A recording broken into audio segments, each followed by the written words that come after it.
Welcome, everyone, to the ADP Center for Learning Technologies workshop series on powerful presentations. Today we'll be covering Canva presentations. So today we'll go over features of Canva that help make a powerful and engaging presentation.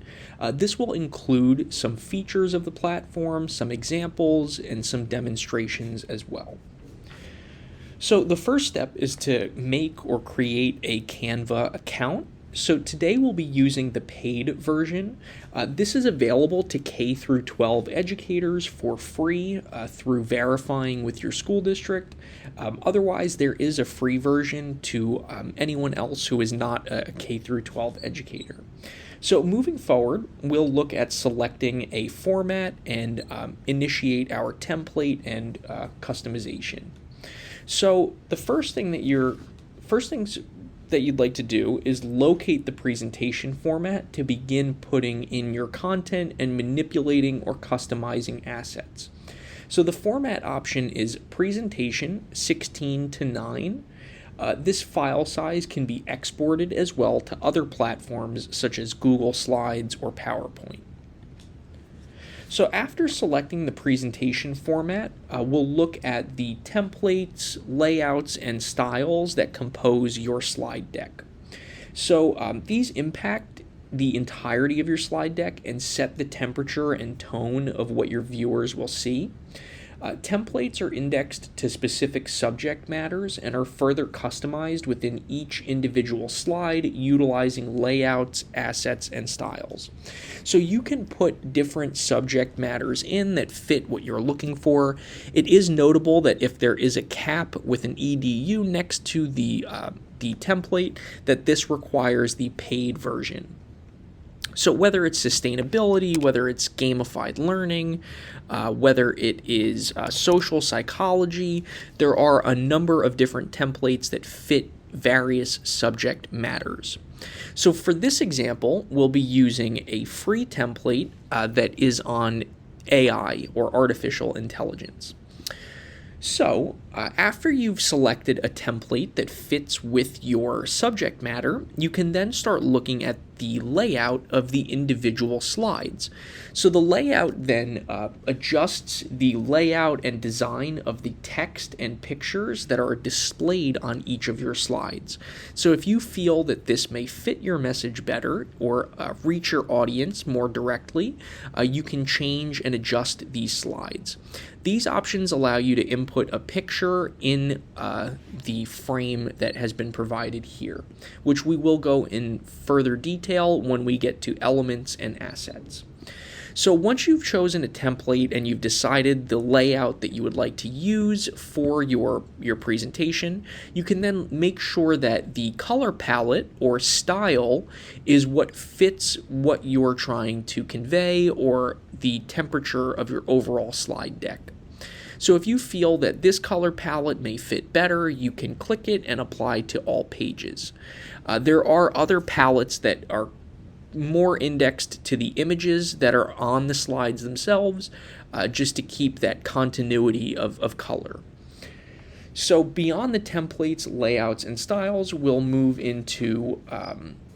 start moving into the asset manipulation and customization in that regards. So beyond the foundational theme or template, the layout and color palettes, there are various forms of assets that a presenter can use to make their presentation pop. So elements include shapes, graphics, tables, photos, videos, audio, charts, stickers, frames, grids, mock-ups, and collections.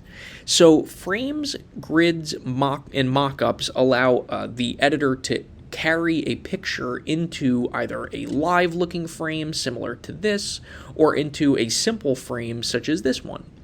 Now, if you've uploaded images and you would like them to be inside of the frame, you can click the image and drag it into the frame.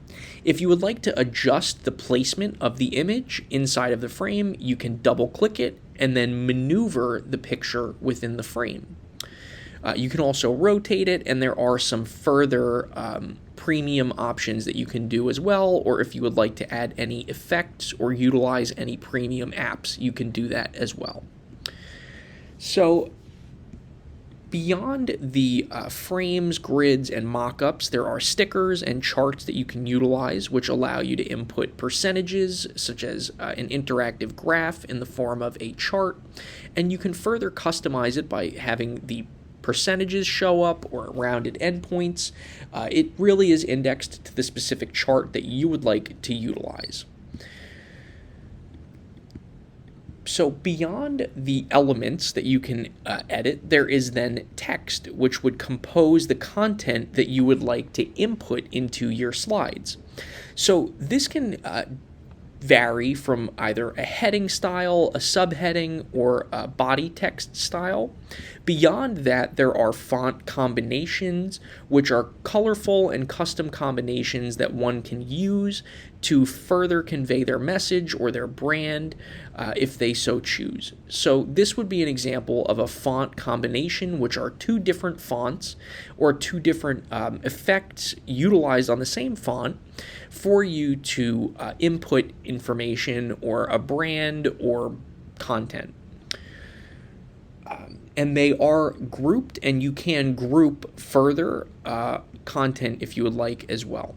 So by holding shift and clicking different assets, you can group them together, so that way when you move them, they are one unit. So beyond the text and the elements and the assets, you would then look at inputting all of your content into each individual slide, and you can obviously edit the text, whether it's size, font, italics, bold, lists, format, spacing, effects, and you can also animate the text as well. This is also good to cover transitions in between slides. If you click on your individual slides, the three dots in the top right-hand corner allow you to add transitions in between your slides and possibly adjust the direction and duration of each graphic. This promotes creativity and engagement in your presentation.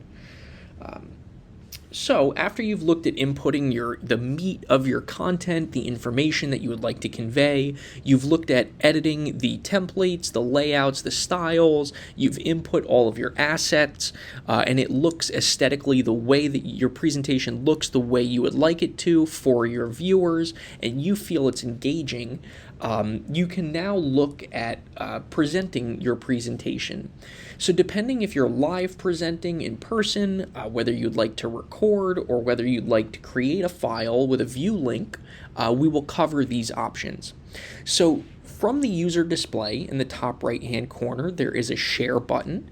By clicking that share button, you have the option of either downloading, which would be in any file type that you would like. If you do download the PPTX file, you could pull this into a different platform like PowerPoint or Google Slides as well, which we will have another series covering powerful presentations on these platforms as well. So by clicking Present, it allows you to choose from a number of different presentation options. This would be if you're presenting in full screen from a viewer's view. This would be if you want to present from a presenter's view, which offers a set of notes that you can provide yourself on the right-hand side.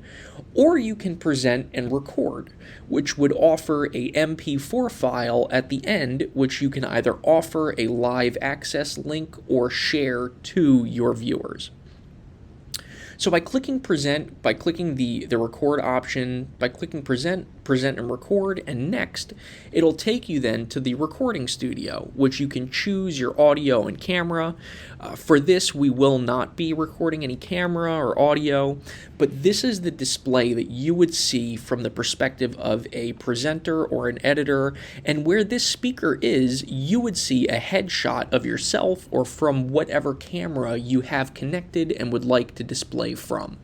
So once you've completed your recording, you'll click End Recording, and it will then prompt you with a live link that you can send to your viewers. If you would like to further download it into the form of an MP4, you can click Download, and it still does offer that live link, but also downloads in MP4 format as well. So this is how you would go about presenting and sharing your presentation with the world. So we have covered a lot. We've covered templates, layouts, styles, elements, texts, uploading pictures, putting pictures into frames and grids. You can also draw on your pages as well, if that's something that you feel you would like to do. So it is entirely up to your creative expression and the message that you would like to convey. I know that we did cover a lot today. If you do need any further individualized assistance, you can always reach out and book an appointment through the ADP Center's website. So adpcenter.org will take you to our website. By clicking schedule an appointment, you can see one of our team members and our availability and look to book a session with one of us. If you do go to email us, you would email at adpcenter@montclair.edu. So please feel free to reach out with any questions or concerns, or if you need any further or individualized assistance. And thank you for attending our workshop. We look forward to having you at another in the future.